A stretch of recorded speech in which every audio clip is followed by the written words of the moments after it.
കൂട്ടുകാരെ, എല്ലാവർക്കും നിജോസ് വേൾഡിൻ്റെ പുതിയൊരു വീഡിയോയിലേക്ക് സ്വാഗതം. എല്ലാവരും സുഖമായിട്ടിരിക്കുന്നെന്ന് വിശ്വസിക്കുന്നു.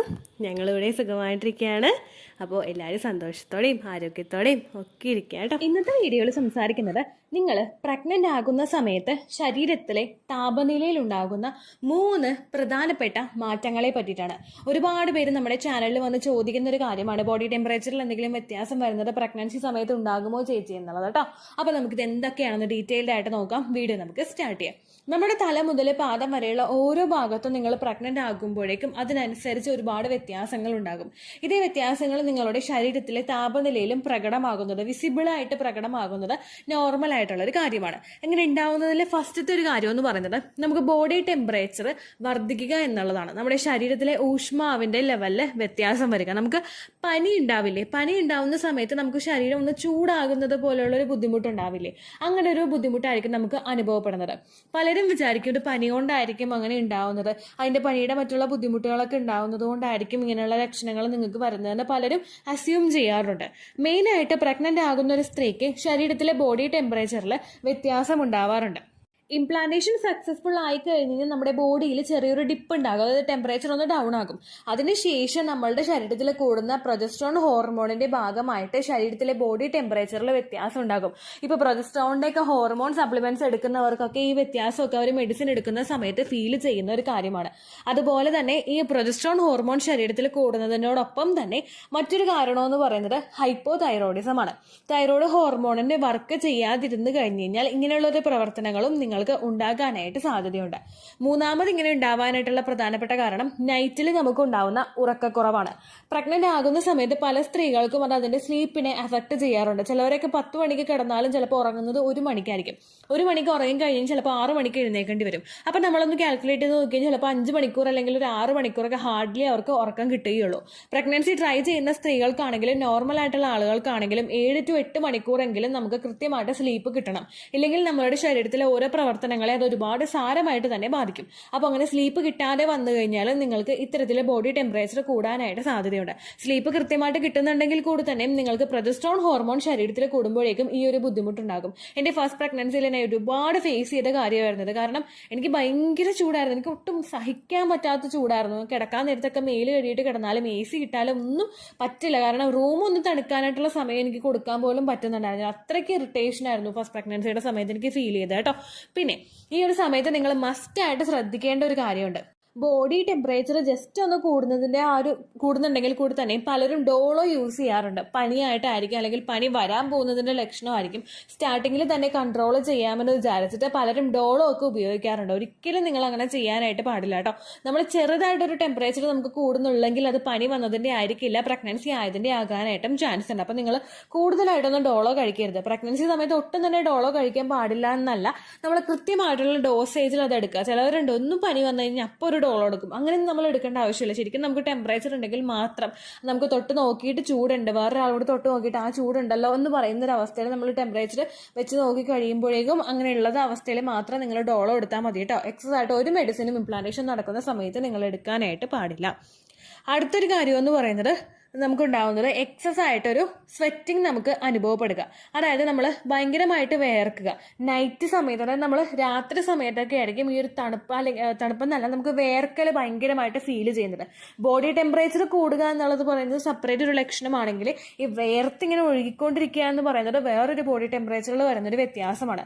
നമ്മൾ ഫിസിക്കൽ ആക്ടിവിറ്റി ഒക്കെ ചെയ്യുമ്പോഴേക്കും, ചെറുതായിട്ടൊരു ആക്ടിവിറ്റി ചെയ്യുമ്പോൾ തന്നെ നമ്മളിങ്ങനെ വേർത്തൊളിച്ച് ഇങ്ങനെ ഒഴുകിക്കൊണ്ടിരിക്കുക. ഈ പ്രധാനമായിട്ടും ഇങ്ങനെ ഉണ്ടാവുന്നത് ഈ ഒരു സിറ്റുവേഷനിലാണ്. നമ്മളുടെ ഹോർമോൺസിലെ വ്യത്യാസവും അതുപോലെ തന്നെ നിങ്ങൾ പ്രഗ്നന്റ് ആകുന്ന സമയത്ത് ശരീരത്തിലെ ബ്ലഡ് സർക്കുലേഷൻ കൂടുന്നതും എക്സസ് ആയിട്ട് നിങ്ങളുടെ ശരീരത്തിൽ തണുപ്പ് അനുഭവപ്പെടുന്നതിനുള്ള കാരണമാണ് കേട്ടോ. അതുപോലെ തന്നെ നിങ്ങൾ കഴിക്കുന്ന ഭക്ഷണങ്ങൾ ഒരുപാട് സ്പൈസസ് ആയിട്ടുള്ളതും അതുപോലെ തന്നെ മസാലാസും ഒക്കെ യൂസ് ചെയ്തിട്ടുള്ള ഭക്ഷണങ്ങൾ കൂടുതലായിട്ട് കഴിച്ചു കഴിഞ്ഞ് കഴിഞ്ഞാൽ ഇതിന്റെ ഭാഗമായിട്ടും നിങ്ങൾക്ക് ഇത്തരത്തിലുള്ള ബുദ്ധിമുട്ടുകൾ ഉണ്ടാകും. അടുത്തൊരു റീസൺ എന്ന് പറയുന്നത് നമുക്ക് ഭയങ്കരമായിട്ടൊരു തണുപ്പ് ഫീൽ ചെയ്യുക. അതായത് ഫാൻ ഒന്നും ഇടേണ്ട ഒരു അവസ്ഥ വരുന്നില്ല. നമുക്ക് പനി വരുമ്പോഴേക്കും ശരീരത്തിൽ ചെറുതായിട്ടൊരു തണുപ്പ് ഫീൽ ചെയ്യില്ലേ, ഒന്നും ഫാനൊന്നും വേണ്ട, AC ഒന്നും വേണ്ട, അങ്ങനെ ഒരു സിറ്റുവേഷൻ നമുക്ക് ഉണ്ടാവില്ലേ. ആ ഒരു തരത്തിലുള്ള വ്യത്യാസവും നിങ്ങൾ പ്രഗ്നന്റ് ആകുന്ന സമയത്ത് ബോഡിയിൽ ഉണ്ടാകും. എക്സസ് ആയിട്ടുള്ള ബ്ലഡ് സർക്കുലേഷൻ, അതായത് നോർമലി ഉണ്ടായിരുന്ന ബ്ലഡ് സർക്കുലേഷൻ അപേക്ഷിച്ച് ഒരു 30% അല്ലെങ്കിൽ 40% വരെ ബ്ലഡ് സർക്കുലേഷൻ കൂടാറുണ്ട്. ഇങ്ങനെ കൂടുന്നതിന്റെ ഭാഗമായിട്ടും അതുപോലെ തന്നെ മോർണിംഗ് സിക്നസ് ഒക്കെ അനുഭവപ്പെടുന്നതിന്റെ ഭാഗമായിട്ട് നമുക്ക് വൊമിറ്റ് ചെയ്യാനായിട്ടുള്ള ടെൻഡൻസീസ് ഒക്കെ വന്ന് നിന്ന് കഴിഞ്ഞാൽ നമ്മൾ ശരീരം ഭയങ്കരമായിട്ട് തണുക്കും. അതുപോലെ തന്നെ നമുക്ക് ഭയങ്കരമായിട്ട് നമ്മൾ വേർക്കും. കാരണം വൊമിറ്റ് ചെയ്ത് ഇതങ്ങോട്ട് പുറത്തേക്ക് പോകുന്നില്ല. അതുപോലെ തന്നെ അതിങ്ങനെ കെട്ടി നിൽക്കുമ്പോഴേക്കും ഒരുപാട് എന്താ പറയുക, വിമ്മിഷ്ടവും ഭയങ്കര ഇറിറ്റേഷനും തളർച്ചയും ക്ഷീണവും അതുപോലെ നമ്മുടെ കൈയൊക്കെ തണുത്തിരിക്കുന്നത് പോലുള്ള ഒരു അവസ്ഥയെ നിങ്ങൾക്ക് ഉണ്ടാകും. എക്സസൈസ് ചിലപ്പോൾ വൊമിറ്റ് ചെയ്യുന്നവർക്കും ഈ ഒരു ബുദ്ധിമുട്ട് ഫേസ് ചെയ്യാം കേട്ടോ. അപ്പോൾ ഈ 3 കാര്യങ്ങളുമാണ് പ്രഗ്നന്റ് ആകുന്ന സമയത്ത് നമുക്ക് ഉണ്ടാകുന്ന ലക്ഷണങ്ങൾ. ഇത് 3 ഉണ്ടായി കഴിയുമ്പോഴേക്കും നിങ്ങൾക്ക് ചെയ്യാൻ കഴിയുന്ന കാര്യം ധാരാളം വെള്ളം കുടിക്കുക. എത്രത്തോളം വെള്ളം നിങ്ങൾക്ക് കുടിക്കാൻ പറ്റുമോ അത്രത്തോളം നിങ്ങൾ വെള്ളം കുടിക്കാനായിട്ട് ശ്രദ്ധിക്കുക.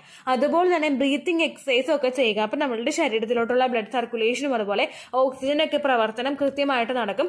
നല്ല തോതിൽ ഓക്സിജൻ ഒക്കെ നിങ്ങളുടെ ശരീരത്തിലോട്ട് എത്തുന്നതിനും നിങ്ങളുടെ ആ ഒരു എംബ്രിയോയുടെ പ്രവർത്തനമെല്ലാം എംബ്രിയോയിലോട്ടുള്ള ബ്ലഡ് സർക്കുലേഷൻ ഒക്കെ കൃത്യമായിട്ട് നടക്കുന്നതിനും ഒക്കെ അത് ഒരുപാട് സഹായിക്കും കേട്ടോ.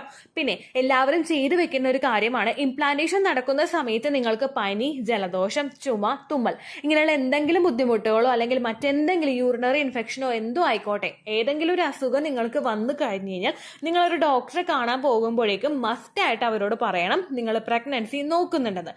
കാരണം പ്രഗ്നന്റ് ആയിട്ടുള്ള ഒരു ലേഡിക്ക് വേണ്ടുന്ന മെഡിസിനും അതുപോലെ പ്രഗ്നൻസി അല്ലാത്തൊരു ലേഡിക്ക് വേണ്ടുന്ന മെഡിസിന്റെ ഡോസേജുകൾ തമ്മിൽ വ്യത്യാസം ഉണ്ടാകും. പ്രഗ്നന്റ് ആയിട്ടുള്ളവരും ബ്രസ്റ്റ് ഫീഡ് ചെയ്യുന്നവരും ഉപയോഗിക്കാൻ പാടില്ലാത്ത മെഡിസിൻസ് ഉണ്ടാകും, ആന്റിബയോട്ടിക്സ് ഉണ്ടാകും. അപ്പോൾ നിങ്ങളത് കൃത്യമായിട്ടൊരു ഡോക്ടറോട് പറയണം നിങ്ങൾ പ്രഗ്നൻസി നോക്കുന്നുണ്ട്, ഓവുലേഷൻ കഴിഞ്ഞിട്ടുള്ള ഒരു ടൈമാണിതെന്ന്. അപ്പോൾ അതിൻ്റെതായിട്ടുള്ള ഒരു ഡോസേജിലുള്ള മെഡിസിൻ മാത്രമേ നിങ്ങൾക്ക് തരികയുള്ളൂ. ഈ ബുദ്ധിമുട്ടുകളൊക്കെ കണ്ടിട്ട് നിങ്ങൾ ഡയറക്റ്റ് ആയിട്ട് ഒരു മെഡിക്കൽ ഷോപ്പിൽ പോയി മെഡിസിൻ മേടിക്കാനായിട്ട് പാടില്ല. കാരണം അവിടെ ഇരിക്കുന്ന ഒരാൾക്ക് ഉണ്ടാകുന്ന അറിവുകൾ പരിമിതമായിരിക്കും. അപ്പോൾ അതുകൊണ്ട് തന്നെ നിങ്ങൾക്ക് പറ്റുന്ന മെഡിസിൻ ഏതാണെന്നും ചിലപ്പോൾ അവർക്ക് അറിയണ്ടാവില്ല. അപ്പോൾ നിങ്ങൾ ആ ഒരു മിസ്റ്റേക്ക് ചെയ്യരുത്. ഫിസിഷ്യനെ പോയി കാണുന്നുണ്ടെങ്കിലും കൃത്യമായിട്ട് നിങ്ങൾ അയാളോട് പറയണം പ്രഗ്നൻസി നോക്കുന്നുണ്ടെന്ന് കേട്ടോ. അപ്പോൾ ഇത്രയേ ഉള്ളൂ വീഡിയോ. യൂസ്ഫുൾ ആയി കാണുമെന്ന് വിശ്വസിക്കുന്നു. യൂസ്ഫുൾ ആവുന്നുണ്ടെങ്കിൽ ലൈക്ക് ചെയ്യുക, അതുപോലെ ഫ്രണ്ട്സിനൊക്കെ ഷെയർ ചെയ്ത് കൊടുക്കുക കേട്ടോ. എന്തെങ്കിലും സംശയം ഉണ്ടെങ്കിൽ നിങ്ങൾ കമൻസിൽ ചോദിക്കുക. കമൻസിൽ ചോദിക്കുമ്പോഴേക്കും പഴയ വീഡിയോസിന് താഴെ കമൻസ് ഇടുന്നവർക്ക് റിപ്ലൈ കിട്ടുന്നില്ല എങ്കിൽ നിങ്ങൾ ഏതാണോ ലേറ്റസ്റ്റ് ആയിട്ട് ഞാൻ അപ്ലോഡ് ചെയ്യുന്ന വീഡിയോ അതിന് താഴെയും കൂടി ഒന്ന് കമൻറ്റ് ചെയ്യാനായിട്ട് ശ്രദ്ധിക്കുക കേട്ടോ. ലേറ്റസ്റ്റ് അപ്ലോഡ് ചെയ്യുന്ന എല്ലാ വീഡിയോസിൻ്റെയും താഴെ നിങ്ങൾ കമൻസ് ഒന്ന് കോപ്പി പേസ്റ്റ് ചെയ്യേണ്ട.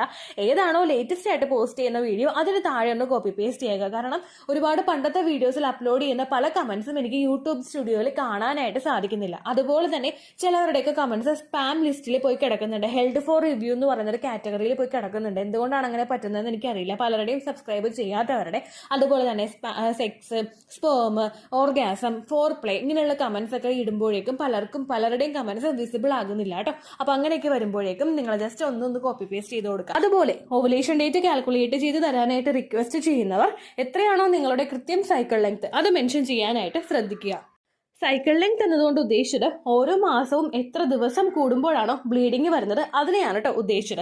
അതായത് ജനുവരിയിൽ നിങ്ങൾക്ക് ഒരു 1-ാം തീയതിയാണ് ബ്ലീഡിങ് വന്നതെങ്കിൽ ഫെബ്രുവരിയിൽ നിങ്ങൾക്ക് 2-ാം തീയതിയാണ് ബ്ലീഡിങ് വരുന്നതെങ്കിൽ ജനുവരി 1-നെ ഡേ 1 ആയിട്ടെടുത്ത് ഫെബ്രുവരി 2 വരെ എത്ര ദിവസമുണ്ടോ അത് എണ്ണി പറയുന്നതാണ് സൈക്കിൾ ലെങ്ത് എന്നതുകൊണ്ട് ഉദ്ദേശിച്ചത് കേട്ടോ.